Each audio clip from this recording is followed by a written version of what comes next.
I want to give everyone here a big set of applause for making it out despite the rain. Thanks for swimming here tonight. All right. This is Grid. It's actually easy to stay in your house when it's rainy outside. So thanks, for real, for coming out and braving the elements. Appreciate you guys. Before we get started, I want to say a couple thank yous. Obviously, thank you to my partner, Matt Megel, for making all of this possible and bringing me into the world of real estate all those years ago. Thank you to my wonderful wife, who's handling all of our tech tonight. Quick disclosure, and I'm sure we'll have it on the screen later, but there is going to be filming and audio, video recording, so if you don't want to be recorded at all because you're in witness protection or something, please get up and leave now. Let's see, what else? And I want to thank my family, of course. We have my father and my mother, and they're all taking care of my baby around here somewhere wearing a little Grid onesie. So if you see them, feel free to say hi to them. Okay, how to find the money. We're going to be going through a lot of different options, but the main objective tonight is to help knock down the fear that a lot of people have that is stopping them from taking action. And that fear that they have is, I don't have the money to do something with this deal, even if I found a deal, right? If the deal is good, the money is not going to be the problem, right? We can find you the money a lot of different ways. And that's what we're going to cover tonight. Certainly not after tonight. Who has heard the infomercials late night talking about buy real estate with none of your own money? And I'm like, yeah, dude, what the heck are you talking about, right? So I saw those and I was like, that's just a scam. It's trying to get me to call the 800 number. And I'm awake. Let's give it a call. Anyway, no. But tonight, the idea is to kind of like take, and many of you guys know this stuff. Hopefully, we're going to be educating some of you guys on some new stuff. We got some really cool guests that are going to share some of their expertise as well. But how could you, genuinely, Dan's got some slides towards the end of this. They're like, how could you buy houses with none of your own money involved? And it might not be the optimal way to do it. Including some of your own money might be beneficial. But at least if you have that, then the excuses are removed. So I'm excited about what you're going to cover tonight, Dan. Perfect.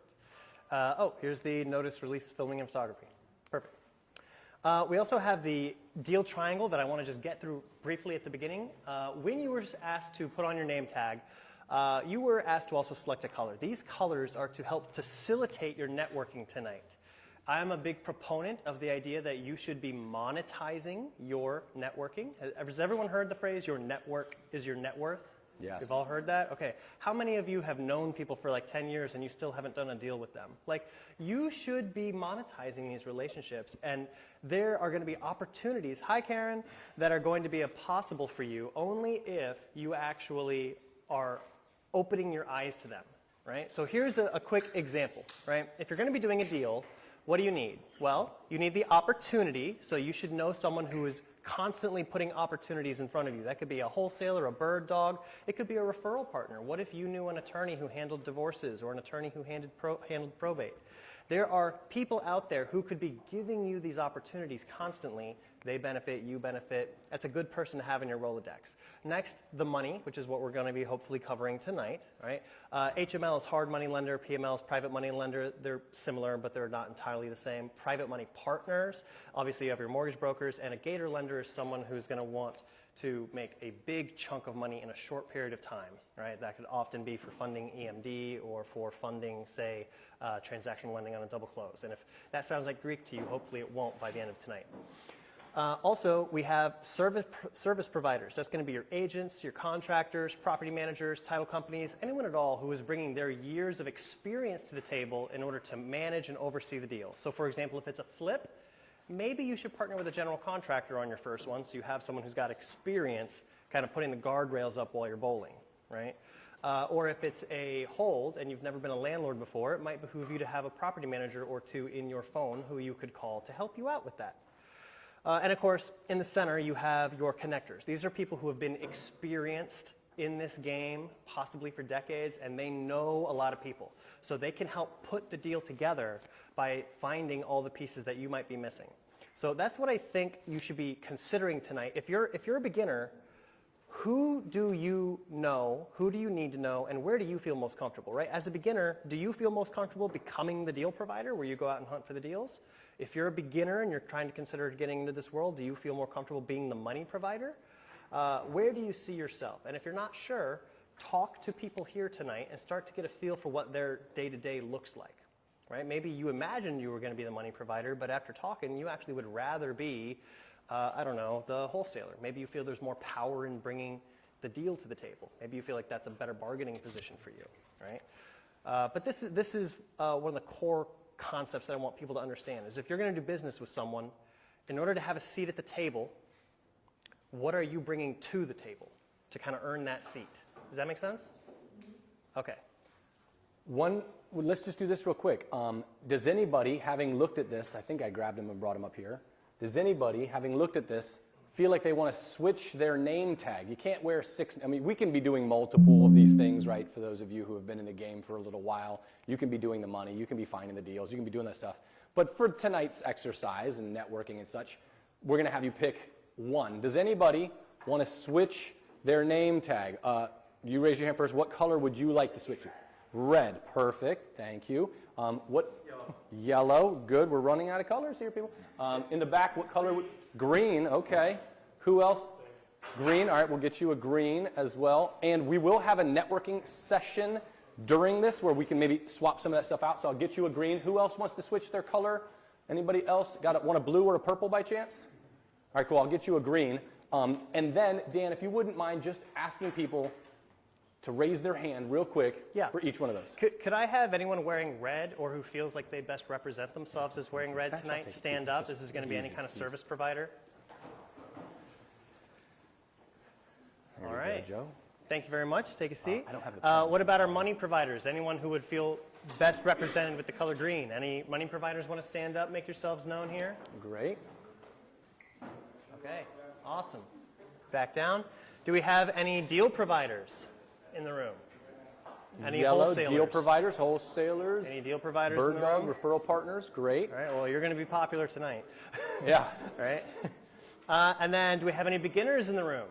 Yeah, who's the beginner? Do we have any beginners want to stand up? Gino, I don't believe you're a beginner, but we'll let you stand up. Gino sneaking into the blue Thank category. you for coming out. Appreciate the beginners for coming out. And do we have any connectors?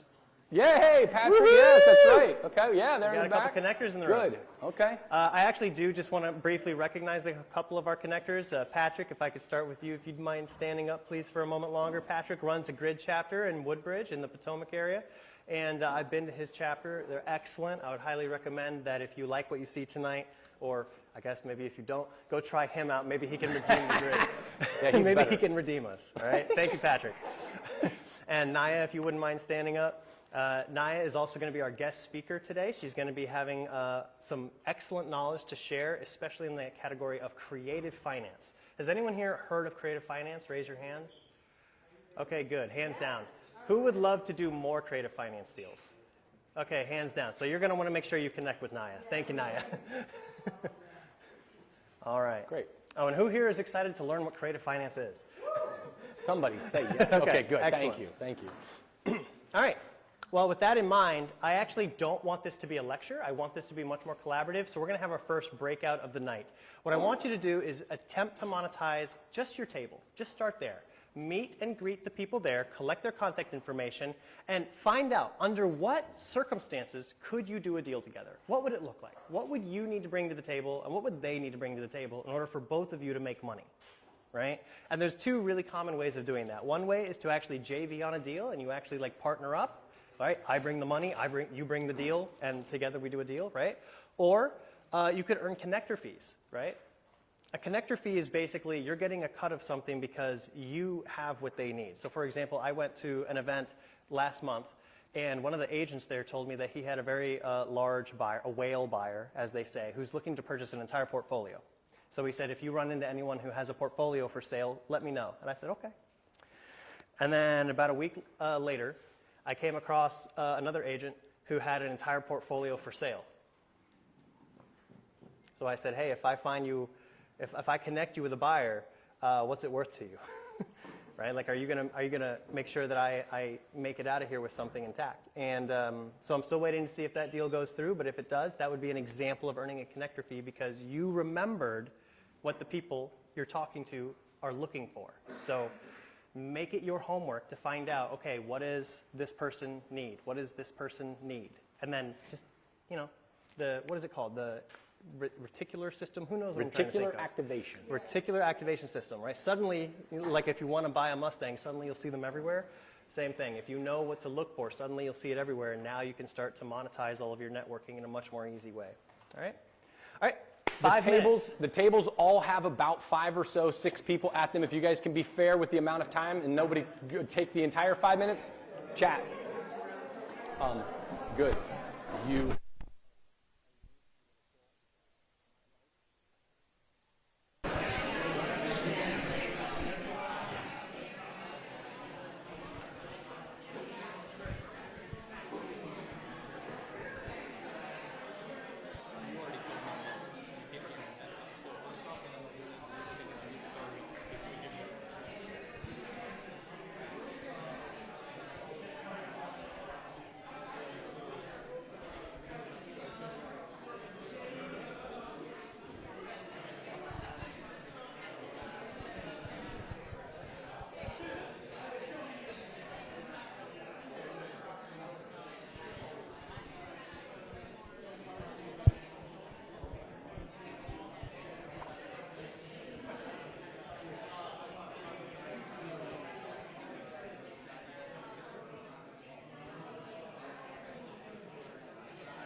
right, thank you so much. So I just want to highlight these 2 questions at the bottom of the slide here, and I'm curious if anybody used them. The first one is, why haven't we done a deal yet?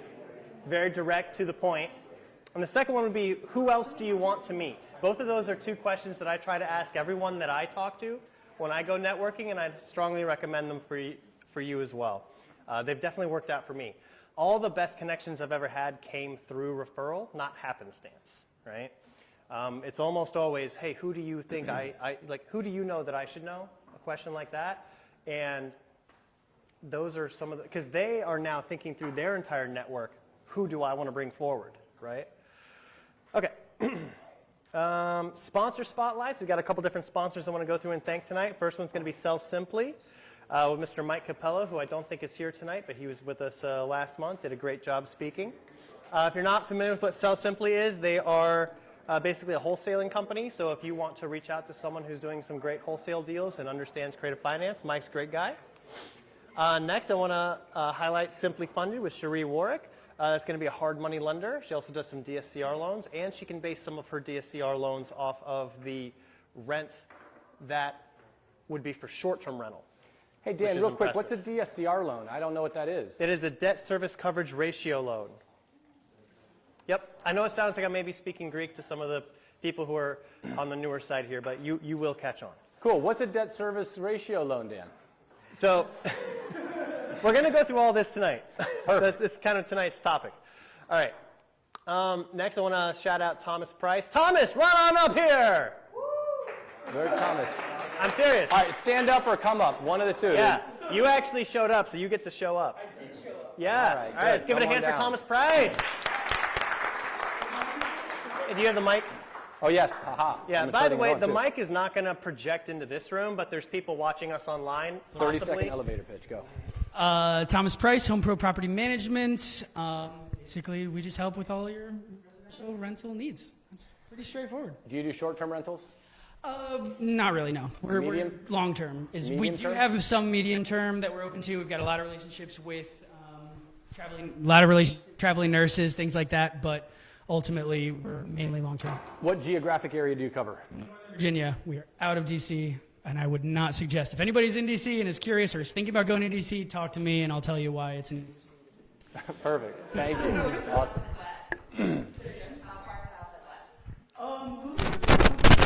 Stafford and Winchester.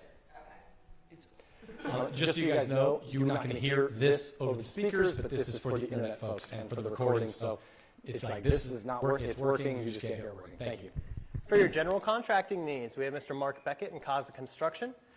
And for your real estate services, we have Matt Megel and myself. We are both realtors.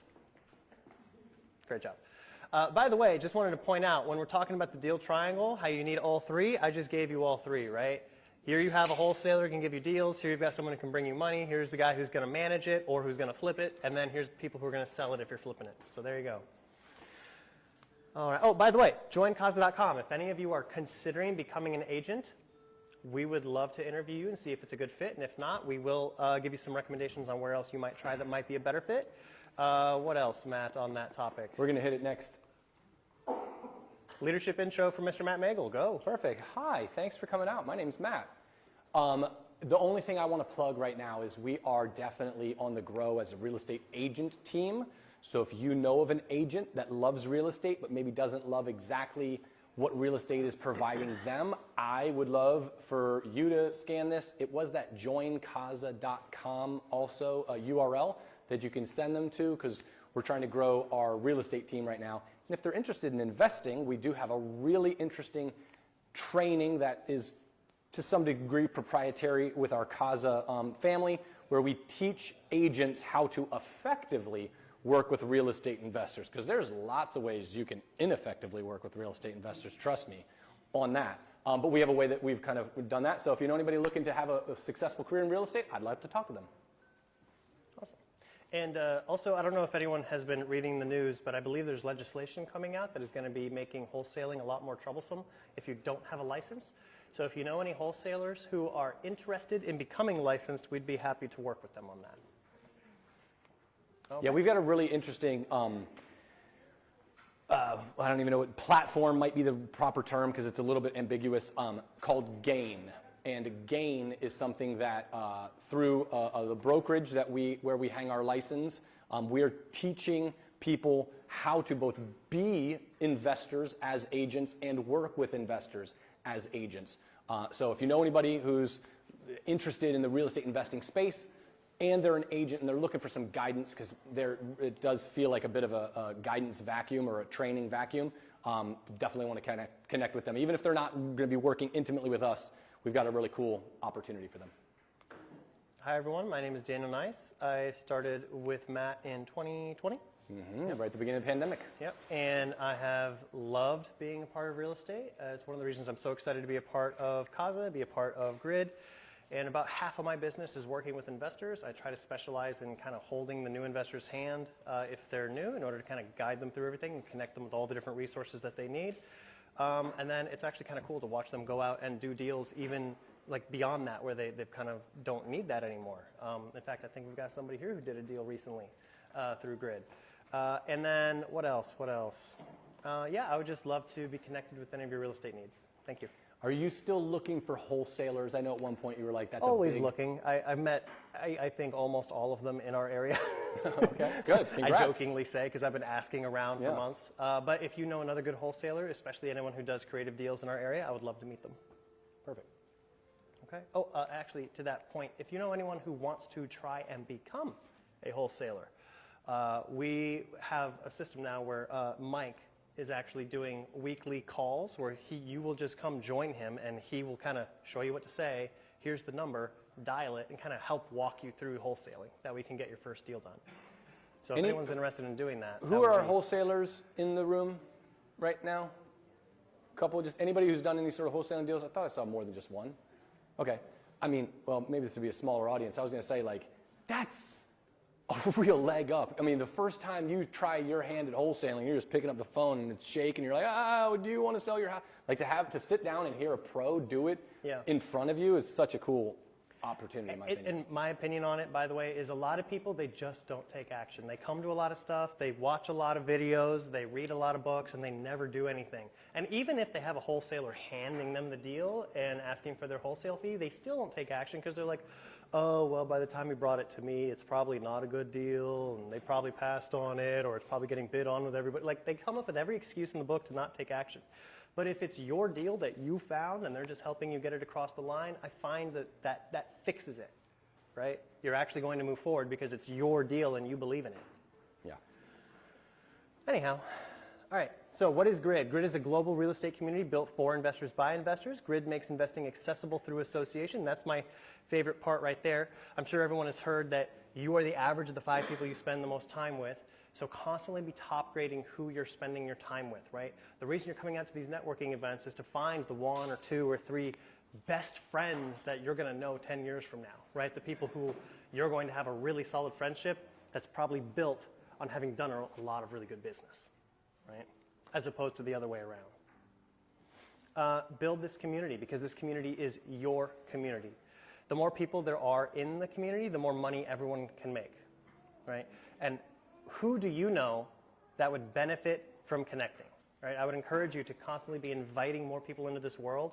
Be loud about the fact that you are interested in this because there are a lot of people who are a lot stupider than you, making a lot more money than you because they do the simple things that work, such as letting people know that they actually buy these houses. Does that make sense? Yeah.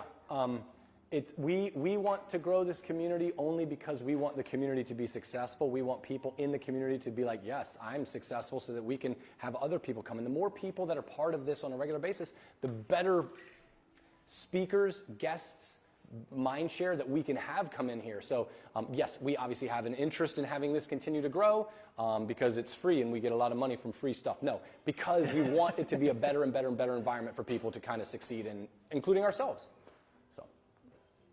Okay, so we've got a referral raffle that we got to get ready for. By the way, he's here again. You've come to all 3 of our grids so far this year, yes, Chris. Yes, thanks for coming back. I'm curious, what keeps you coming back? Are you benefiting at all from this? Sorry. Hold that thought. Thanks, Matt. It's my only job. So the question, Dan, was what keeps me coming back? Yeah. Considering this is the third One of in these. a row?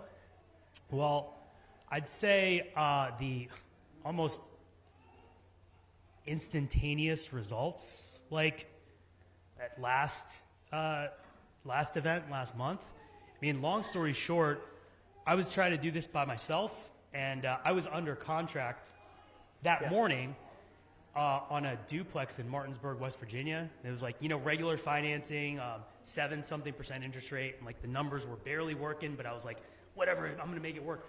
The inspection came back not good. The seller was not interested in providing more than $5,000 worth of fixes. So I backed out of it that morning. Like e-signed it that morning and came to this event that night with no deal, no prospect in hand. I was actually planning to drive to Pittsburgh and Cleveland, Ohio over the weekend and just go look at properties with a random realtor. I come to this thing and then Dan's introducing the wholesalers or the folks that have deals, and there's this guy here that's got a Norfolk deal, and I just approached him after the event, and what he had was exactly what I was looking for. It was a subject to deal where the property's valued probably around $330. The person bought it in 2021 at a 2.85% interest rate on a VA loan, and we were able to just take over the payments and pay, I don't know, I think I ended up all out of pocket $47,000, which when I do the numbers in my head on a $300-something thousand property, if I was doing 20 or 25% down, traditionally, I would have had to bring a lot more money to the table. Yeah. And the property's turnkey. My business partner and I went there just recently and changed the locks, put video cameras in there, and closed last week. So it's that was just less than a month ago. I had nothing, and then within 2.5 weeks, I meet this guy, we find a deal and close on it, and it's up for rent now. It's unbelievable. So to recap, yeah, let's give him a hand. That's awesome. Thanks. Good, appreciate it. So the system works? Yeah, I mean, Make- not to toot your horn, but you did what you were saying earlier was that you connect people and walk. Well, I took a week off my W-2 job in December, and that's how I got into this. Called Dan, found Dan out of. Yeah, I found Dan, and Dan connected me with he connected me with realtors, and because I was interested at the time in Lynchburg, Virginia, Harrisonburg, Virginia, other parts of, and I'd show properties to Dan, and Dan would be like, well, I don't service that area. But he didn't leave it at that. He was like, oh, well, I know somebody who does, and he'd hook me up, and I'm thinking wow, I don't have anything signed with Dan, but he's hooking me up with these people that are all good. I met with the guy in Lynchburg. He showed me properties, all that. He that week I took off work, he met with me on Zoom each day, for 5 days, an hour, and was walking me through the whole buy box, how to find properties, all that. So, I feel like he really set me up, and then this deal just kind of fell in my lap, and then I knew a little bit more about what it was because Dan had kind of walked through all that with me ahead of time. So, yeah. So it was good. Awesome. I'll pay you later. All right. Yeah, the check's in the mail. Thank you for that endorsement. All right. It's awesome. No, I really am really excited to see you succeed, though, because it's a simple system, but it only works if you work it, right? He showed up, he met people, and he didn't leave it at meeting them. He followed up afterwards. You actually talked to the wholesaler. You went through the deal. You found some third-party resources to actually help you vet the deal to make sure that you weren't walking into something that was a trap. And then you had the courage to actually commit and move forward, right? It's so easy to make this work, but it's so scary when you're new. Right? That's what's one of the most important things about this is finding the right partners that take that fear out of it for you. Okay, so before we do the raffle, I am going to have to actually update the names with everybody who showed up, but we do give away Bigger Pockets books. Has anyone heard of Bigger Pockets? Do you know who they are? Yeah, so we give away Bigger Pockets books every time. It's a little raffle. I do it, but I don't have it ready, so I'm going to have to circle back to this if that's okay with everyone. Right? Briefly touching on the calendar, we begin the year by going over different excuses like how do you even find a deal? We covered that last time. How do you find the money? We're covering that today. Then the second part of the year, we go over understanding value, like how to estimate renovations is going to be our next one. By the way, I'm going to have a slide up for it later, but we're going to start doing field trips if you want to go take tours of deals. And we have a field trip for like a week or two from now set up for someone who's doing a development deal in Falls Church. So I'll have that on screen later. But anyways, we're going to go through value for how to estimate and negotiate. Then we're going through transactional wealth. Transactional means it's one and done. I don't really consider it investing, but it is certainly a part of our ecosystem. So that's going to be wholesaling and flipping, kind of the lower barrier to entry into this business. Then we go into residual wealth. This is what I think is really investing, getting those long-term rentals, short-term, mid-term rentals. And if you still haven't done anything by October, learning how to house hack. Right? If you're not familiar with house hacking, it's one of the easiest ways into being an investor and a landlord. And then finally, we finish the year with generational wealth, understanding the tax and legal side of things, and then business planning for next year. Because if you still haven't taken action by December, hopefully we can give you everything you've needed to get out of that analysis paralysis and get the ball rolling in January. Okay? April, estimating renovation next month. Yep. If you, what's the website? The email address, Elise, where people can reach us is it like investor at Grid Manassas? Invest at Grid Manassas. Invest at Grid Manassas. If you guys have some people that you'd like to just kind of like nominate as folks that might be good from like the contractor world or people that are really good at, flipping houses and estimating renovations, please invest at gridmanassas.com. Send us those names. We're always looking for great people to kind of bring here to share with you guys. Now we're going to do a breakout. So this breakout is just building on what we talked about, how one of the easiest things you can do is let people know that you're in this business. So whenever I go out and I am attending someone else's event, I will usually take a selfie and then I'll go online and I'll post it. And oftentimes I collect a lot of the conversations from everyone else who wants to have a conversation about that event on my post because most people don't post. And so if you're first, it's not complicated. You just... In fact, if everybody wouldn't mind smiling. Thanks, guys. I'm going to post that. The conversation happens on your post, and then your notoriety gets out, and now you can then start direct messaging all these different people. Maybe there's someone that you missed at the event, but because you caught them on the post, you're able to build that connection now. Either way, it's a good way for you to start developing more rapport with more people. So don't be a secret agent. Post on social. Let your audience know that you invest. And you will find partners and deals this way. It's remarkable how many people are online. Doesn't matter what platform. If you want, we do have stuff on Instagram and Facebook and pretty much everywhere. But I recommend just posting wherever. So I'm going to give you 5 minutes. If you want to do a post, I encourage you. Great. If you don't, just continue chatting with the people around you and trying to put more deals together, okay? 5-minute breakout. And when we get back, we're going to do the raffle? Yes. All right, cool.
what that quote-unquote was live, but we must have redone it, right? So I'm deleting this.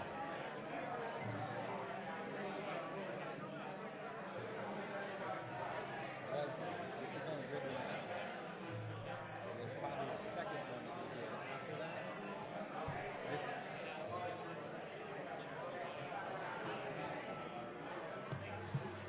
is me.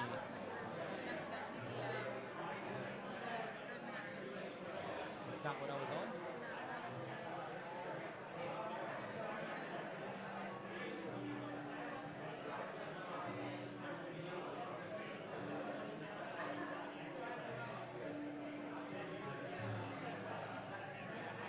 I like never liked it. Okay.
Three, two, are you ready for the raffle?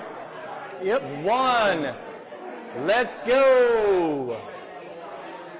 All right, so go ahead, you want to go? So we're going to do the raffle. Today we're going to be giving away Pace Morby's book on creative finance called Wealth Without Cash. It's a great book if you haven't read it. Let me explain just real quick how they got their name into this. Is that okay? Because Sure. this is part of like the incentive. So if you're here, you got your name in here. If you brought somebody with you, you got your name in a second time. If you were here in January and you didn't win, your name's on there. If you were here in February and you didn't tally win, throughout the year, your name yeah. is in there. If you're here in March. So every time you come, your name gets put in here, and every time you bring somebody, your name is put in here. And Dan's going to click the button, and I'm going to hand this to somebody. But you have to be here to win. Wealth Without Cash by Pace Morby. Supercharged real estate investing with subject to seller financing and other creative deals. And Dominique. Dominique. Hey! Winner, winner, chicken dinner. There you go. So bring somebody back. Come back again and bring somebody with you. We should have a photo of you and Dominique. Yes. Actually, yeah.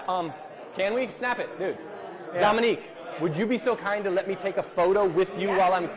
Dan, you got your phone? Hook me up, dude. Can you guys step to the side slightly? So we're down for the That way the banner. background is on the banner. Yeah. 3, 2, 1. 3, 2, 1.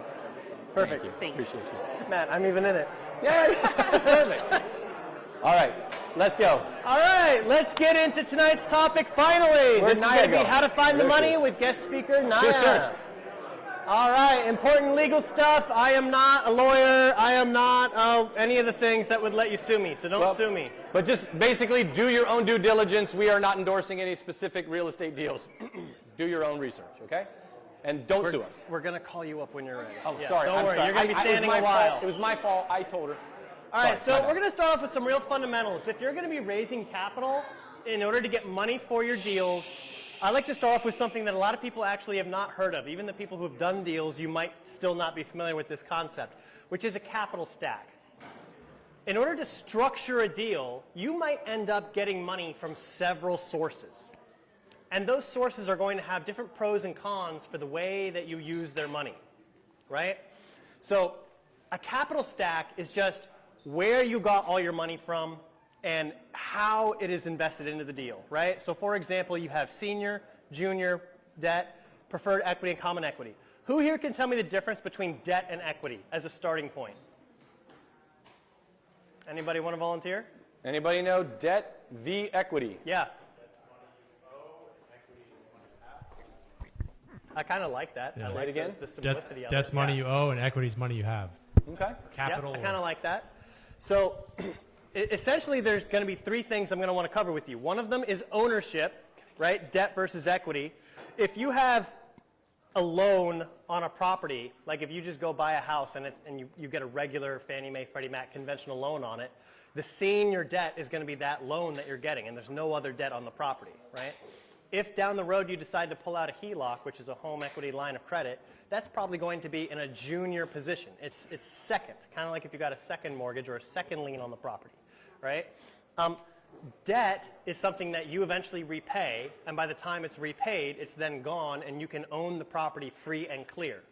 So if you were trying to find a money partner at your table, one of the first questions I would ask your money partner is, okay, if you bring the money to my deal, do you want to be in a debt position or an equity position? Right? Because if it's an equity position, you're giving away a piece of the deal. Meaning, like if it's a flip, if Chris brings me the money, right? Let's say it's a Coleman, right? Because Chris has talked enough today. Coleman, if you brought me the money I need for my flip, right? Let's just say, and if you wanted equity, then that means, let's say he argues for 50% of the equity. That means I'm giving him half of the profit when this thing is done. But it also means if the ship sinks and we owe money, now he owes half with me, right? Because he is half with me in on that deal. So that's the difference between debt and equity here. Equity is something where you're in an ownership position, whereas debt, there's just a lien on the property that needs to be paid off. All right? Now, what's the difference between junior and senior debt? It's just who gets paid first. Right? If there's not enough money to pay everyone, who gets paid first? The most senior debt, whatever's in first position, gets paid first. So they're the safest. And then anything after that is more and more risky. So if I was to borrow money from several people on a deal, if I borrow a ton of money from Coleman, but maybe it's not enough, so I go to Tyler and I say, Tyler, I need 20 more grand. Coleman might actually say, no, I'm not cool with that. I don't want anyone behind me. Right? I don't even want a second position on the debt. I mean, a second lien on here, right? Or he might be totally cool with it because he knows he's getting paid first. So you've got to actually talk to everyone and figure out what are they okay with doing. But this is one of the fundamentals that you're going to run into when you're raising capital for deals, right? Like, what are the terms on which they're actually willing to lend you money? Now, let's talk about the difference between equities, because there's preferred equity and there's common equity. A preferred equity, an example of this would be, I do a deal with Matt, right? I bring the deal, Matt brings the money. And let's say Matt's bringing 100 grand. And Matt says, you know, in order for me to do this deal with you, it's not enough for me to get half the deal. I want more than that. I want, since this is going to be a buy and hold that we're going to hold forever, he says, on top of me getting half the deal, I want a 3% preferred equity stake. So he gets 3% first on his money. So if he loaned me 100 grand, he's getting that 3 grand first. And then we start calculating profit after that. Does it make sense so far? So these are different ways that you can structure it. And you're going to want to start getting familiar with it because this is kind of how you put a deal together when you're getting partners on your deal. Yes? That 3% you just talked about? Yeah. Oh, Gina, 1 second. Thank you. That 3% you were talking about, is that what they refer to as points? Different. So this would be a buy and hold example that I was using. And so he would be getting an ongoing 3% on that money, right? So it would be 3%, you divide by the 12 months, and then that's the monthly part of my holding cost for that asset is something that is due to him as if he were a lender. It's what he gets before we actually split profit. To your Right. question, though, Gino, points is a little more simple. Let's say instead of me being a partner with Dan in this hypothetical, I'm giving him $100,000 as just a lender.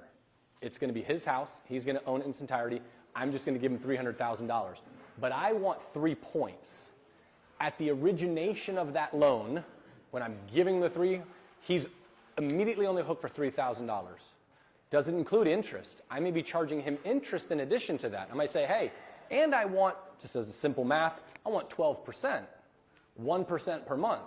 So I got 3 points plus 12%. I'm not saying these are particular likely terms, but just in terms of simplicity of explaining it, I want 3 points up front, so you already owe me $3K, and I want 12%, so 1% per month. As long as you have that money out, I'm getting 1% more every single month. So the points are the upfront that you get. Yeah. The interest rate is what you get over time. Yep. Thank you. Cool. So that's going to be one of the things you discuss with your partner is, okay, if you're the one bringing the money to this deal, is this going to be a debt position or an equity position? The next thing is going to be, what position is it in, right? Are they okay with being in first lien, second lien, third lien? Like how much risk are they willing to tolerate, risk versus reward? And then the next concept you're going to need to understand is what kind of recourse you have on the loan. Is it going to be hard or soft money? Has anyone here heard of hard money loans, but you're not sure why it's called hard money? It's called a hard money loan because it's based on hard assets, right? So if I right now was to go do a flip, a fix and flip, and I got a hard money loan, they don't really care about me. They're not going to be looking at my debt to income ratio the way that they would if I was getting a Fannie Mae, Freddie Mac conventional first-time home buyer loan to live in, right? In that case, they would because they care about me. But in a flip, they don't care about me. They care about what? The hard asset. They want to make sure if the deal's good, they can approve the loan, right? But if the deal's no good, there's no loan, right? And then soft money is just kind of contrasting to hard money, right? So a hard money loan, hard asset, soft money, it's going to be more like a conventional home buyer situation. And that's a little bit, I'm sure there's some hard money folks in here. Dan's explanation is accurate. It's a little oversimplified. The hard money lenders will also want to have a little bit of insight into who you are, Yep. but it's not your credit score and that's all that matters, or your personal income and debt. It's about the project and how that project's going to Yep. perform. But yes, And- much less strictly than a soft money loan. They will have you sign a personal guarantee, though. Yes, yes. But at least you won't have to go through all of the different documents that they're going to be like extracting your whole life story from you. But to his point, hard money lenders, they are going to be interested in giving you better terms if you're doing 12 flips a month, that's crazy good compared to someone who's never done a flip at all, right? Those two people are getting very different terms. And the newbie might not be getting a loan at all. You might have to bring on someone with experience to do your first deal with you, right? Okay. So questions on capital stacks before we move on. I know it's kind of big picture stuff, but I think it's foundational. Good? Okay. So there's basically 3 sources where you can go to find the money. Yourself, the seller, and everybody else. So let's start with yourself. Could you do deals just with cash? Yeah. If you have the money, great. But you're going to run out of your own money eventually, right? So if you would have a vision of doing this at scale, especially if you're doing buy and holds, you're going to want to learn how to use other people's money at some point. But can you get some money from yourself? Yes. The 3 C's of getting money from yourself I like to refer to as your cash, credit, and collateral, right? Because in order to make use of some of these things, you do still need to have decent credit or decent collateral against which you can get some of these loans, right? Because it can still be your money and other people's money kind of at the same time, almost like Schrodinger's cat, right? So like you can either withdraw from your IRA or you could actually borrow against your IRA, or you could just use your IRA if it's self-directed, right? Similarly, if you have a primary home, you can get a HELOC on it. If you have another investment property already, you might be able to cross-collateralize with it. But just fundamentally, either you have the cash, you have the credit to co-sign on something, right?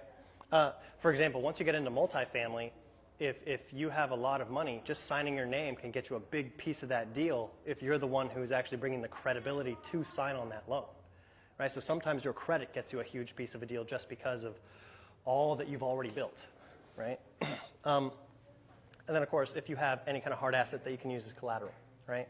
So common examples I put at the top, you get a common equity position or preferred equity, right, if you have cash, a junior debt, because it's typically a secondary loan on one of your properties, as an example for a junior debt for HELOC, or the refinance for the senior debt. The seller, this is one that we're going to talk a lot more about later with Naya, but it's possible to have the seller finance your deals. So for example, with the deal that Chris did between last month and this month, that was a sub-2 deal, meaning there was already debt attached to that asset that had a much better interest rate than what today's market would allow.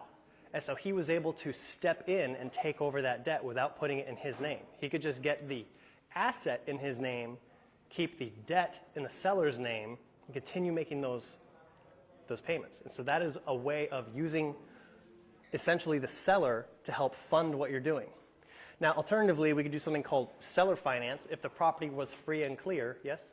I was going to ask Dan on the subject too. Thanks, Matt. Dan, I was going to ask on the subject too. You might have mentioned it, but did you mention the thing about that it doesn't go on one's credit report or It's on their... Yeah, so when you're taking over their loan subject to, Yes.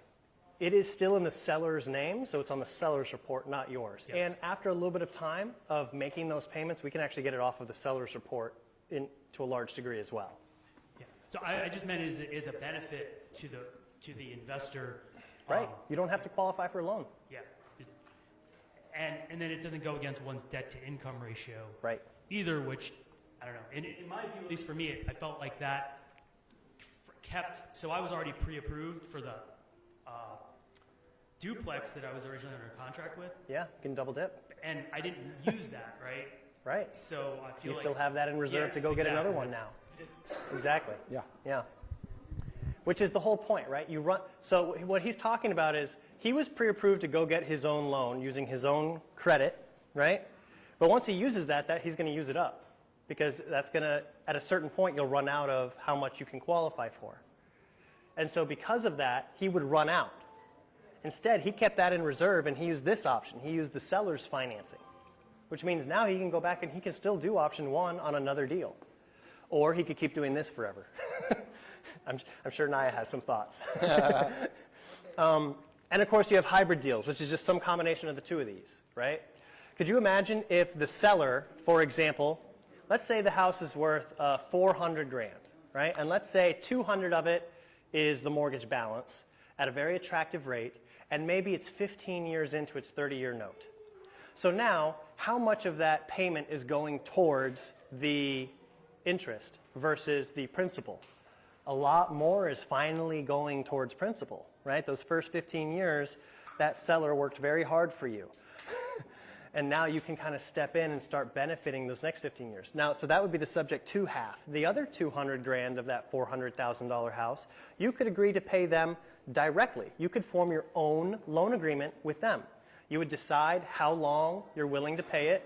Maybe you say, hey, this other one's going to fall off in 15 years. I'll stop paying you in 15 years as well, right? I'll do my loan for 15 years for my $200,000. And maybe you'll say, for my payments, in order for this to make sense for me, I want 0% interest. We'll do principal-only payments. And because they got their price, they already won on price, so they're happy to agree to that in this case, let's say. So now, that's all going to your bottom line and your net worth, right? Because every part of that payment is bringing down that loan balance. And you didn't have to qualify. You didn't have to go to a bank. No one had the opportunity to reject you. This is just direct negotiation between you and the seller. One of the things I know from sitting in these rooms for over a decade being like, yeah, but why would anybody do that? Like, I hear what you're saying, but like, there's lots of reasons we can get into, but let's just use one to at least eliminate that mental hang-up.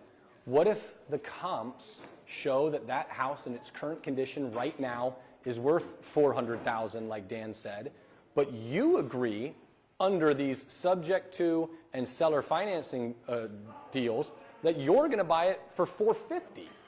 Sounds crazy. Why would I buy a $400,000 house for $450,000?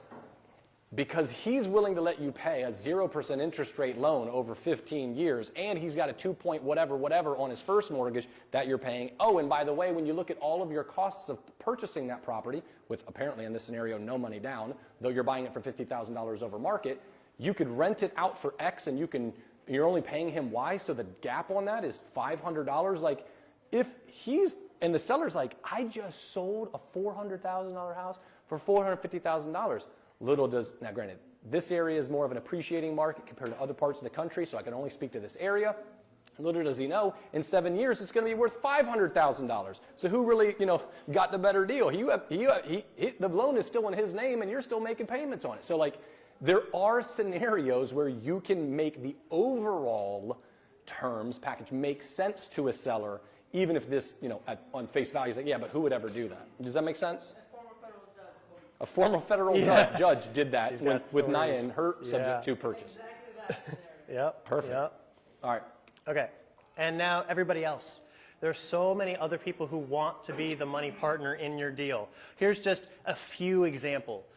Number one, you could go get conventional mortgages, right? They do have attractive rates, not compared to the subject twos, but still, it's going to be better than some of these next options rate-wise, so let's not ignore them. Every one of the houses I've purchased and currently own is in the conventional mortgage category. I like conventional mortgages.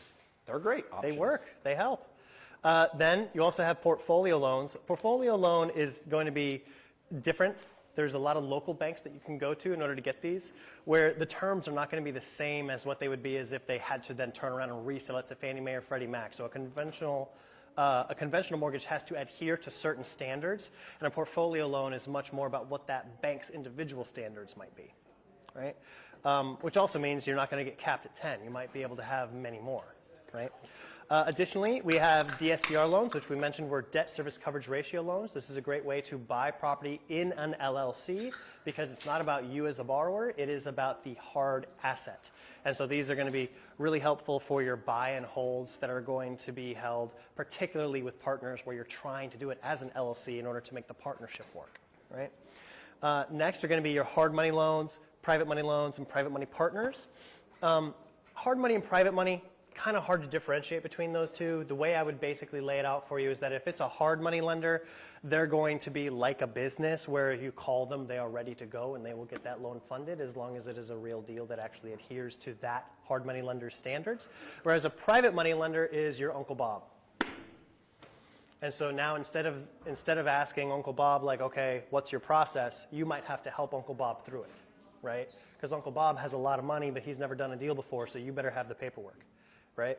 So that's kind of how I would differentiate that. And then private money partners, these are going to be your people who are actually willing to stick in it with you for an equity stake, right? So private money lender, that's debt. Private money partner, that's equity. And generally speaking, your equity people are going to be the people who are more willing to stay with you longer term, whereas a private money lender, much like the hard money lenders, typically want a very tight turnaround. So if you're trying to do a long-term hold, they may not be satisfied with lending you the money. They're probably going to want a cut, right? And then you have your gator lenders, which I mentioned earlier. A gator lender is someone who's going to have a very high fee for a very short time, right? So this is going to be like your earnest money deposits, or if you're doing flash funding for a double close. Okay. Hold on a second. Before we go, questions. This is a great spot for questions. He hit 5 different kinds, well, really 8 or whatever, different kinds of loans to be able to fund deals. Any questions you guys have about any of those different ones? Didn't make sense? Can you double click on any of those? Questions? Yes. Hold up. Thank you. Could you elaborate on a double close? Yeah, a double close is I'm a wholesaler. I find a deal. I get it under contract. You're my end buyer. You're going to buy this thing and you're going to go flip it or whatever you're going to do with it, right? So I bring you the deal. You look at the numbers, you agree that I'm going to sell it to you for 200, right? Unknown to you, I got it for 50 grand. And I don't want you to know that I'm getting the 150 because for whatever reason I'm insecure about it, right? Or because I'm trying to get around the new rule that they just put in place that's going to take effect in July, right? You don't want the seller to know how much you're selling. Or I don't want the seller to know how much I'm selling it for, right? So what I do is I actually close on the loan myself. I am now the owner, which is normally not the case for a wholesaler. Normally a wholesaler will assign it to you and you will buy it, and I was never actually the buyer, right? I would simply be selling you my, I can't remember the word for it, but my rights in the contract would be going to you, right? But in a double close, I close once, 5 minutes later or the next day, you close, right? So they're simultaneous settlements. They happen one right after the other. But in order for me to actually close, I actually have to have all the 50 grand now plus closing costs. And so that would be an example of transactional funding or flash funding. Awesome. Good. Any other questions? Great question. Yeah, in the back. Yeah. But double closing is a way to get around that. Is Yep. that right? That's my understanding. Okay. I am not a lawyer. That's my understanding. But I am not a lawyer. Yeah, I've done double closing. Yeah, it's just the Have the wholesale fees. And then, it's the legislation that's coming out is yeah, like, making it I so. didn't want the seller to know that I made $60,000. Hey, Marisa. They don't need to know they don't need to know what I'm doing. Yeah, everybody's Yep. on a need to know basis. Now it does mean you're going to have to pay closing costs twice. That's okay. Yeah. Any other The big questions assignment, about it's these okay. different loan types, loan options? All right, good. Keep it going. Okay, let's go through some examples. I'm going to go through each different way we might be likely to invest and one way that you could try to do that without any of your own money. So let's say you're going to do a wholesale deal. You're going to need the EMD and you're going to need the flash funding if you're going to do a double close, especially if you're not licensed. The legislations that's coming out where they're trying to stamp out wholesalers is just by telling them all, if you're going to assign deals, you have to be licensed. That's why a double close gets around it, because now you are the buyer. Right? Allegedly gets around it, non-attorney speak. Yeah, we're not attorneys. Please don't sue us. All right. But so for EYA. EMD and flash funding can both be funded by transactional lenders, often called gator lenders. And these lenders tend to charge high fees. So as an example, lender A will lend you the EMD of $3,000 to open your escrow. And then you will agree to repay them $6,000 at settlement. And lender A has doubled their money in about a month. Wow, wouldn't it be great if you could do that at scale? And also have the right paperwork to protect yourself if you were the gator lender, right? Because you don't want to be losing that money. Lender B agrees to fund your double closing, so they agree. You happen to agree to pay 5 points, and lender B makes 5% on their money in less than a week. All right, so this is just some examples of what you could do. So do we have any gator lenders in the room? Out of curiosity, anyone who's willing to gator lend, raise those hands high. All right, so if anyone wants to start wholesaling and you're worried about coming up with the EMD or coming up with the flash funding money, there you go. They're in the room. Meet them, and they will fund your efforts. That way you can do it for zero out of pocket. Any questions on this before I go to the next deal type? Yeah. Jordan, 1 second. Yeah, sorry, super new to all of it. So are gator lenders typically more for wholesale deals then? I would say so, but they're open to funding other things. You'd have to talk to each individual person. But just psychologically, the theory behind being a gator lender is that you're taking chunks out of stuff that most other lenders don't want to deal with. A lot of lenders, they don't like the risk profile of flash funding or EMD lending, and they don't like the hustle that's necessarily involved in having to go do a lot of deals to turn over your money to get that kind of, I mean, it's a great return, but it means you'd have to be doing it every month, as opposed to someone who's locked in for a year, you know, come back and talk to me in year 5.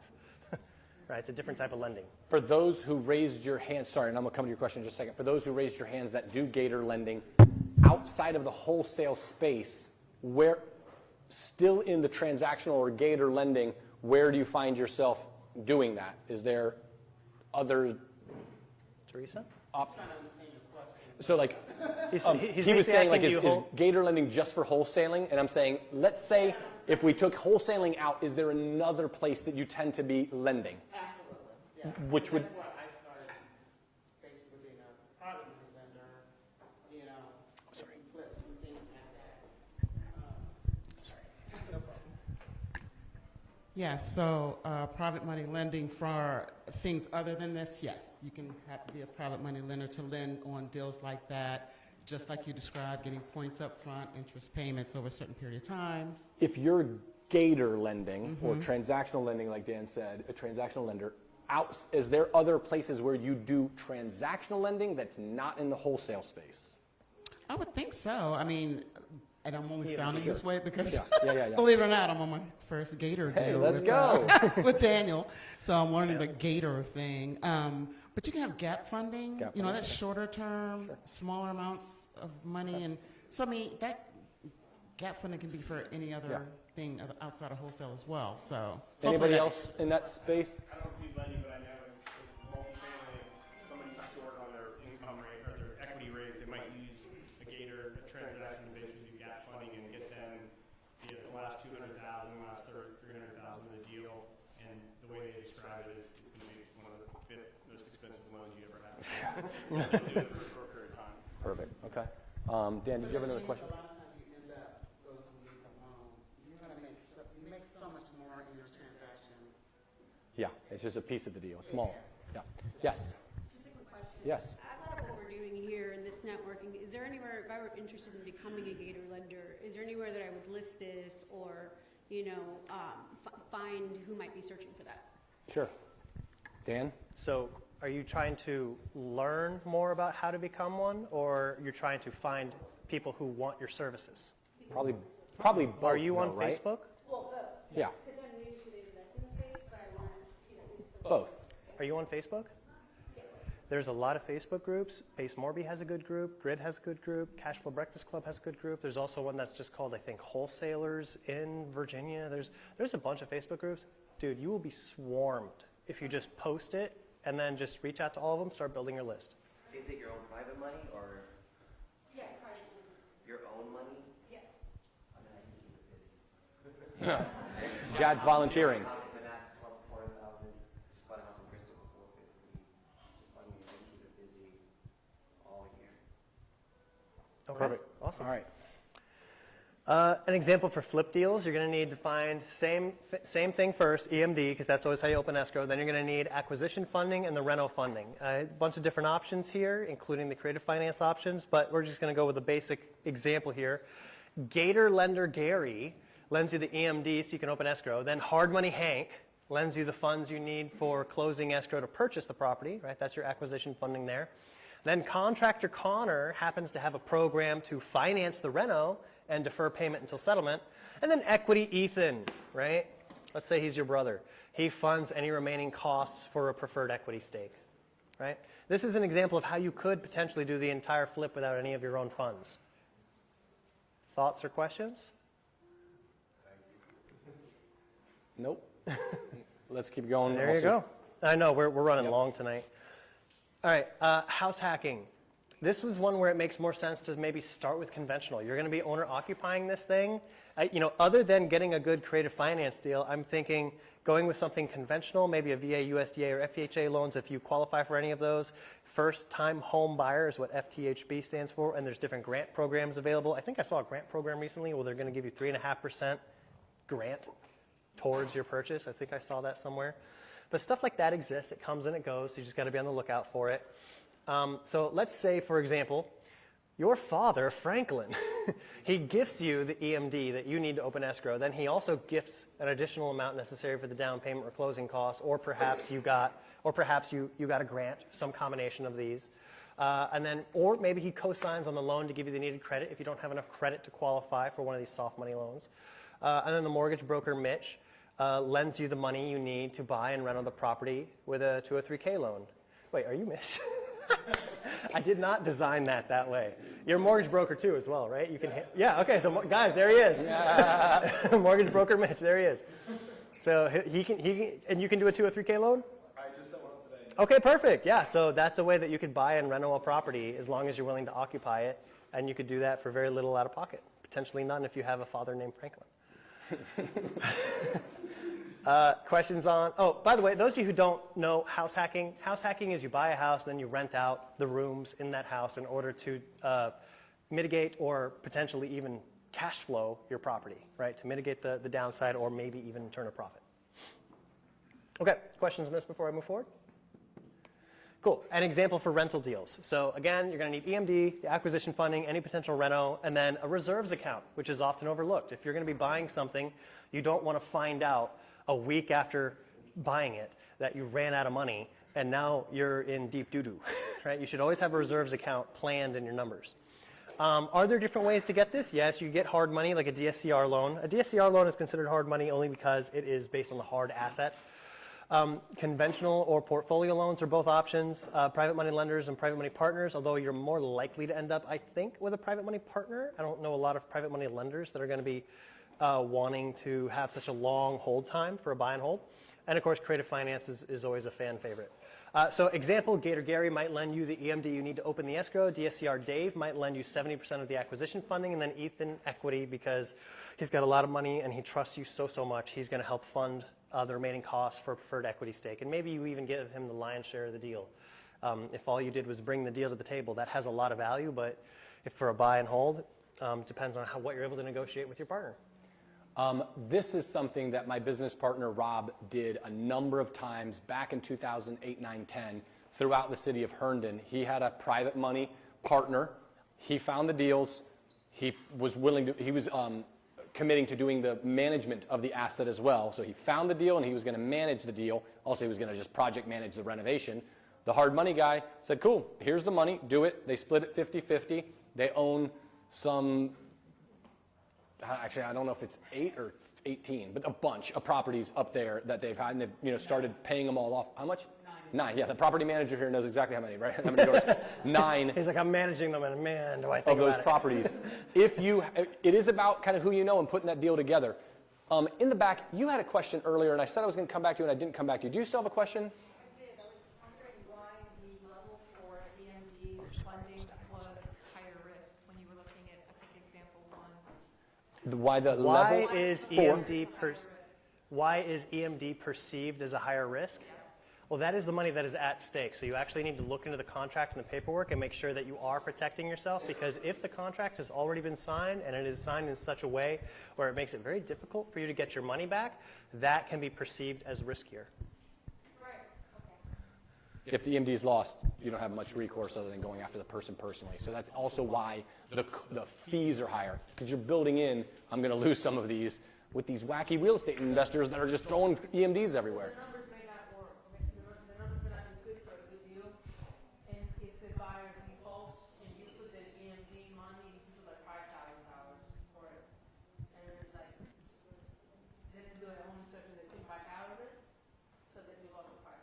And the recourse is tough, like you're holding these people personally accountable for that. So the recourse, there's nothing to foreclose on or whatever to kind of get your money. So just to recap for the people who are live that may not have heard it because of the lack of microphone, sorry. The question was the question was about whether or not EMD is considered a riskier. Is Gator lending perceived as riskier? You heard the answer that I gave to that question, but that's what the question was. Okay. Any questions on this before I move forward? Yeah. Yes. So I just want to say EMD in the multifamily space is like same in the single family space. Several of us get together and put up something in 5 figures so that you get EMD, and that's how that's done. And then you get a percentage of the GP. Nice. That's all. Cool. Thank you. It's always great having people who understand multifamily here, because I sometimes forget to put that in my slides. All right. Some of you may recognize some of these folks from last time. Unfortunately, they're not all here tonight. Which would have been funny. I wanted to see their reactions.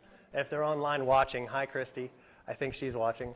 So where to find these different people? Well, number one, by networking and by referral. As I mentioned, to the people you talk to, I think one of the most important questions you ask them tonight is, who else do you know that I should know? Because those referrals tend to be the highest quality connections I ever make. Secondarily, your sphere. I was looking at a couple deals actually this past month that I was considering doing. And I called up a couple of my family members that I had not brought into my world yet. And I was just like, hey, by the way, I've got a flip that I'm looking at doing. I need about 25 grand of your money to help me do some closing costs. What do you say? And they were in. The people in your life, if you're running your life correctly, they trust you. Right? So don't overlook them. Give them a chance. Give them a chance. A lot of the times they are excited and they want to do this, but they're scared. They don't have the connections that you have. They don't have the time or the interest level that you have, but they are interested. And then finally, Facebook groups. As I mentioned to you, right? Anything you want, you can probably get just slammed with it on Facebook. Seriously, you'll get so many responses if you go into the right groups, so you may have to go into a couple of different groups. You might also ask people, hey, do you ever go on any Facebook groups? And then he'll tell me about all his favorite Facebook groups. If I can just say one thing about Facebook groups, this is just a word to the wise of the person who did. This person did 42 houses in 1 year, and I was trying to find contractors in Annapolis. No one will ever give you their good contractor on Facebook. I'm serious. So if you ask for a good contractor and they say, oh, so-and-so is amazing, and they're an investor, they're lying. I'm dead serious, and I had to learn that the hard way, okay? They're going to give you the guy that keeps calling them for work, but his home inspection was terrible, right? They'll even say that the person did so-and-so house. So please, like, be careful with Facebook. It's all the people that want to foist people onto someone else. Yes, Jordan. How do you find the good ones then? number one. Ask Chad afterwards. He'll tell you all his contractors. No, I'm just kidding. I would never give you my contractor. Because like now you do it, you know, I would never do that. He's right. You're absolutely right. Because if I give you my contractor, he won't be on my job. He'll be on your job. So like I'll give you other people that do side jobs for me, but not my main guy. Anybody in here have kids? Do you ever recommend your babysitter to somebody else? No. You keep your babysitter. Same thing with contractors. Keep it going. All right. Sorry, good timing. All the attention got back on me right as I'm fixing that. So here's a short list of different money partners that you want to start accruing, right? Find a couple mortgage brokers, find a couple hard money lenders, a couple private money lenders, a couple private money partners, and some gator lenders. Just get these people into your Rolodex now. That way, the next time you come across a deal, you know that you're just a couple phone calls away from getting that thing fully funded. All right? And then... Let's skip it. Let's skip it. Skip it? Yeah, we're so late. We are so late. Let's skip it. If you have a deal, bring it to us. All right, good. All right. Perfect. Speaker spotlights, bring Naya up! Naya, come on up, please. This is your mic. I promise I'm not going to take it back now. I'm not going to take it back now. It's yours. All right, Naya, do you want to give a brief introduction for who you are to these lovely people? I'm Naya. I'm Greek. I'm a Spartan. So I'm a Spartan mom. I have 3 boys. I've been in real estate 22 years. My first property was 1 street over off of Main Street 20 years ago. And a little neighborhood that I bought like 7, 8 properties in. So I was super excited to be here. I've been a mentor, a coach to real estate investors, agents since 2015, and national coach. I specialize in structuring creative deals, buying houses subject to. I've been doing that for over a decade. I haven't had to get a loan in my own name in over a decade. So, I love that. Everybody double click on that. She's been doing creative finance deals for 10 years plus. Yeah, I've done about more than, I believe, $40 million worth of real estate, residential. That's awesome. So it's great. And I have my own Facebook group as well too. Like, Sister Grid is amazing, and I'm like an affiliate sister partner with everything with Rob, everything that Grid does. So I'm here to answer any questions. All right. So what we like to do with what we like to do when we invite speakers out is we like to find investors who are absolute rock stars at the topic that we have for that event.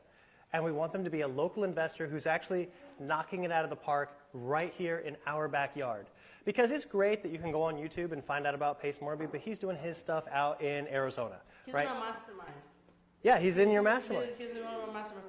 Guys, it's awesome because I'm local. I live in Gainesville, so how cool is that? Yeah, you got a deal that you want some help on? She's right here.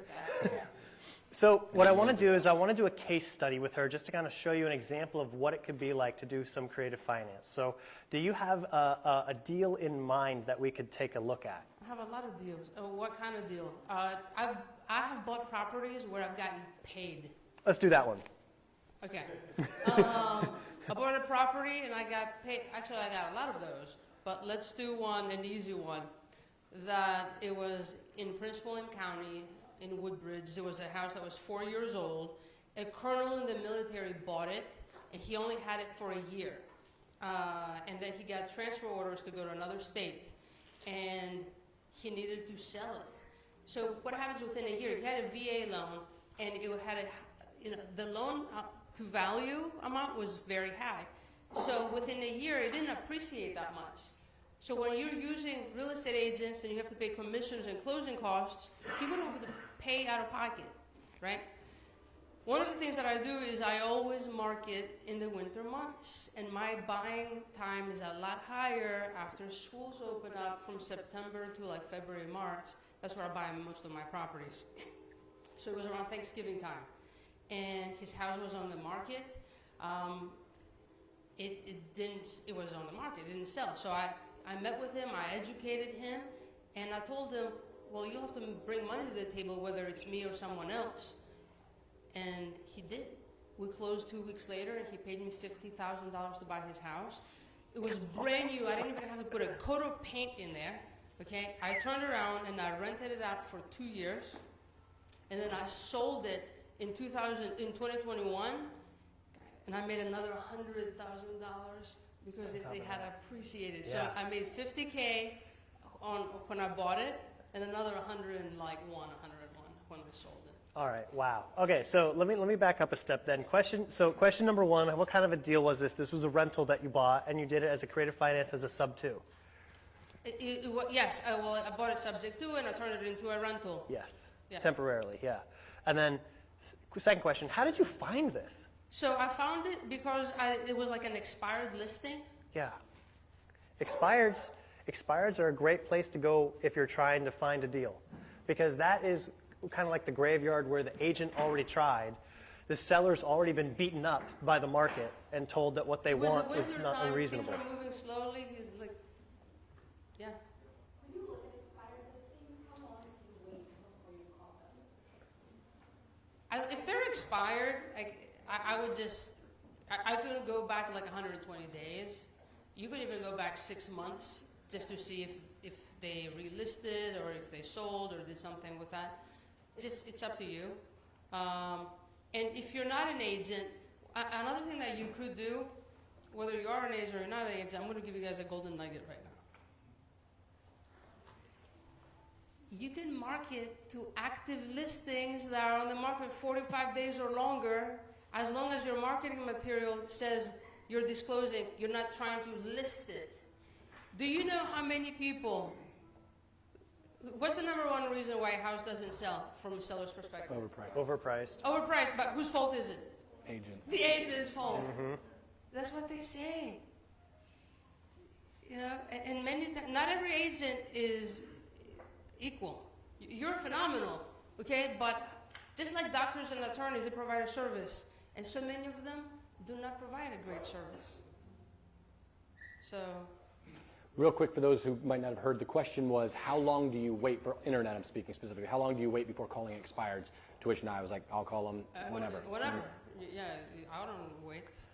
And that question 3 is my favorite. How did you fund it? And clearly, the seller funded. How did you get funded? The seller funded me. Like it was a good Christmas gift, $50K. Yeah. And you know, you can do deals like that all in different ways too. It doesn't just have to be deals that you found and made your own. There's other situations where you can bring a private money partner on to help get you across. Like maybe you need 30 grand, but you ask for 40 because you deserve a 10K up front. And if your partner is okay with that, and if there's enough meat on the bone. I just got a subject to deal in Alabama, guys. Who wants to invest with me, let me know. I would like to invest with you, Naya. You want to invest with me? I'm looking for $75K. We could do it. All right. So number 4, how did you negotiate it? What was that like? What was it like? To negotiate with him. Talking to the colonel. Guys, first, what's the first thing you do? People like doing business with people that like and people they trust. You make them your friend. And once I educated him, I did my presentation and we worked numbers. It made sense. He called his wife, who at the time, actually, by the way, she was an attorney and she was in New York. So we were on the spot. I had her, one of my policies is, another golden nugget I'm giving you right now. Never meet with a seller if there's more than one person on the deed. Say it's our company policy that all owners need to be present. And if that's not possible, get them on a conference call, 3-way. So if you're meeting with one of them and the other one is in another state or other area, just say, okay, I need to talk to all 3 of you or both of you and go through it. Because especially when you're trying to negotiate like a creative deal, there's going to be so much miscommunication that happens in the middle and the deal could go south. Ask me how I know. Yeah. And then I think you've already said, but what were the returns on the deal? Pretty good. 50K up front and 100 on the back end. Just 150, yeah. That's but awesome. that doesn't count cash flow. No, okay. So this is the other thing. That particular property I was negative cash flowing like $100, but who cares? Because I was getting principal balance reduction, $1,200 a month. So it made up for it. Oh yeah. Yeah, Net I mean, worth was changing. $50,000 just divided by $100 would have taken you 500 months to lose your money. And keep in mind, certain areas, certain markets. In our area, our markets to where our mortgages are, you might be negative cash flowing, but if the deal makes sense, you always buy right. You have to make sure that you buy right. Yeah. You make your money when you buy. So I have bought properties where I've negative cash flowed. But when I'm looking at the mortgage, you know, when you're buying a house and it's 10 years into a 30-year mortgage or 15 years into it, can you imagine getting a principal balance reduction of $1,500 a month, $2,000 a month? Yeah. That's huge. Who has questions for Naya? You don't get to leave until you... Okay. Yeah, we need at least a few. Jordan, I'm going to kind of go back and forth. Sorry, Naya. Do we have a second mic that's up right now? Please, can I get that? Yeah, sorry. I guess I was a little confused on how you funded it. Like, where did the 50,000? Like, why did he give you 50,000? Okay, good question. So, fair market value for that property, I think, was like $500K, around that. So let's say it's $500K, and the most I'm willing to pay for a property is up to 90% of the fair market value, because if we're not using agents, so we take out the 6% commissions, I pay closing costs another 3-4%. So I educate the seller and I say the most I can pay is up to 90%. Well, guess what? If his loan was $500,000, so 90% is $450,000. So he has to pay me $50,000. Does that make sense? Okay. It would have been the equivalent outcome for the most part. He was going to walk away with $450,000 if he hired an agent and put on the market, assuming that the $500,000. He was still going to have to bring money to the table. Right. It was the same thing, but in working with Naya, he didn't have to get the house ready. Yeah. He didn't have to get out of it for the showings. He was like, look, at best I'm going to get $450,000. Okay, $450,000. I'll take the same price from you, but and he I bought needed it to subject to bring the $50,000 to make up the sales price. Yeah. If that makes sense. So, and I took over his loan that was like 3% interest rate, like 2.8 or something like that. Yeah. If who had filed for bankruptcy? The colonel in the military who cares about his credit, he's going to file for bankruptcy? Talking about just in general, subject So, to. okay, that's a So good I question. bought a 100-unit building in Alabama from the Player of the Year from the state of Alabama, who owned 300 other units. And once I wired in my money, within 2 weeks he filed bankruptcy. He filed bankruptcy. So let me ask you this. Did you ask him, did the bankruptcy include the property? Of course. He wanted to clean up his credit. But what he was doing is doing subject to, so he can get as much money out of people before he filed bankruptcy. And then once he did subject to, he said, okay, here's a 176-unit building. Oh, So by the way, I'm filing bankruptcy So in 2 it's weeks. a scam. Like that guy did it on purpose. He No, of course, we did a closing. I hired the best lawyer in Birmingham. But the guy was in over his head, and he filed bankruptcy. So integrity was not in play. Oh my God! I mean, yeah, we do real estate. Like, I mean, subject to. But this is the thing. Like, I'm in business to bring solutions. So I help sellers out, and many times I help people who are in distressed positions. Like the one deal that I have right now in Alabama, it's a pre-foreclosure, okay, and I'm going to reinstate it to help them out. And he's actually a real estate agent also, okay, and he's going through a divorce at the same time. So I'm helping him out. Now, let's say he or his wife want to file bankruptcy in 6 months or a year from now. This has happened. It has come up to me before. I will just tell them that to let their attorney know that this property sold, my company is making the payments, like not included in the bankruptcy. And they have been able to do that, because that house has not been included in the bankruptcy because I've already bought it. The deed has transferred. So I'm an attorney as well, and I also do bankruptcies. So I would always advise my clients to put everything in the bankruptcy so they can start anew. Why would they want to keep this mortgage out there that you're paying monthly payments on just to one day it doesn't? If I'm going to file bankruptcy, Chapter 7, I'm putting everything in there and starting new. Well, this is the thing. I'm not an attorney. You're an attorney. So I'm here to protect my assets. And if I bought this property, I'm going to make sure I advise you This is my asset now. You are not going to include this in your bankruptcy. That's what. Is that fair? I mean, that's my intention. But if something were to happen, what would I do? What other options would I have? I don't know. I mean, maybe. Because the deed has to. Chad, was I'm assuming title never transferred, subject to sale? Yeah, I mean, you get title to the thing, but the guy is guaranteed on the mortgage, right? So he's going to file for bankruptcy because he's upside down. We got other properties. He wants to clean his credit. So I got the best lawyer in Birmingham. He's the top doing good on money. I wired him $250,000, and then started fixing up the units, getting ready, and then boom, bankruptcy. And then he included all of it in. The bank said, we want the asset back. We pay below market for what we want. We want to auction it. So they basically exercise their subject. So the exercise there, yeah, I was going to say, the exercise they're doing sell clause. So were you able to refinance to replace that? No, they took it back. They said, we're going to auction it. You bought it below market. We want top dollars on a 17-unit building. Wait. The bank wanted, if you replaced their position, if you had paid that off, they wouldn't have. No, you're not paying. You're buying it subject to the mortgage. Exactly. The mortgage is a 117-unit building. It's a big, for you to buy it off, it would cost a lot of money. The bank wasn't interested. We had more buildings. They just weren't interested. I mean, I can show you all the paperwork. That's interesting. I would be very curious to see what happened because I would think that you would be able to bring in like someone else to replace that bank to get them out for that particular asset. Because aren't you guys supposed to sign something? Yeah. Right? Aren't you guys going to agreement? Yeah, so you go to the closing and the title is changed into your name, right? So now you're like, it's about 116-unit building. But did you put it in your name or put it in the land trust? No, I put it in LLC, whatever it is. I put all my assets in a land, but it doesn't matter. Yeah, it doesn't matter.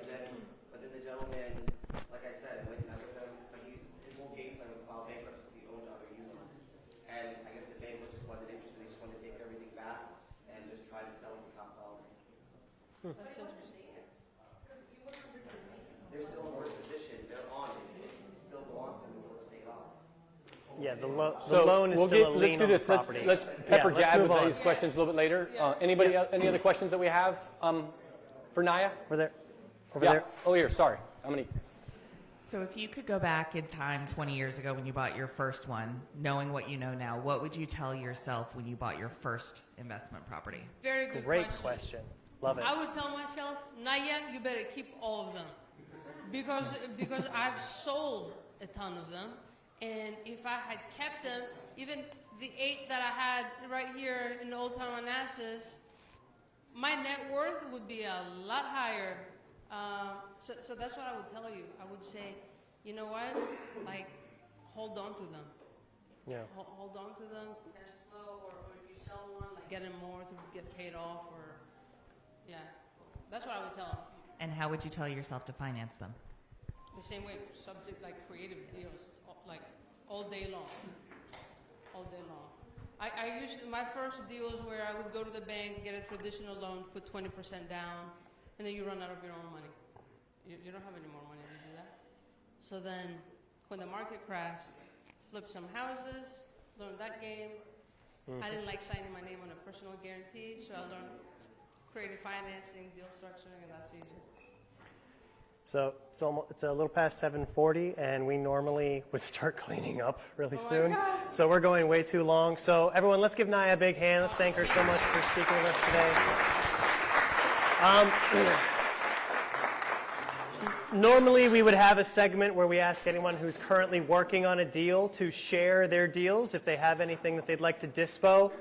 But since we're so short on time, I would just encourage you to talk to the other people here while you can. We also have Deal of the Year that we do at the end of the year. So if anyone is doing a really good deal, like Chris, for example, you should definitely submit that to invest@gridmanassas.com. It's a good story. I think you might have a good shot at it. We will be having a field trip. So if anyone wants to come see a development deal that is in progress, this is the day, this is the time, this is the location. We're going to email it out if you want to come join us and walk through with a builder as he is doing a development deal on a property out in Falls Church. So if you want to come join us and learn more about how we are doing that, you're invited, right? And if you signed in today, you'll get an email with those effects. But if you haven't signed in, reach out to us. I'm on all the things, Instagram, all that. Thank you for joining us. Normally we start cleanup a while ago, and one final thing, and I'm going to hit this if you will. Naya is also, as she mentioned previously, a coach. She has access to other training opportunities. Just tell us about that. I want to plug in. Anyone who's really interested in learning how to do creative deals and how to market, I'm here to help. I have a course that I'm getting ready. I'm doing it in April. So if anyone is really interested, come get my number, or I could give you my number. I would love to see if we're aligned. I'm on a mission to help create 1,000 multimillionaires.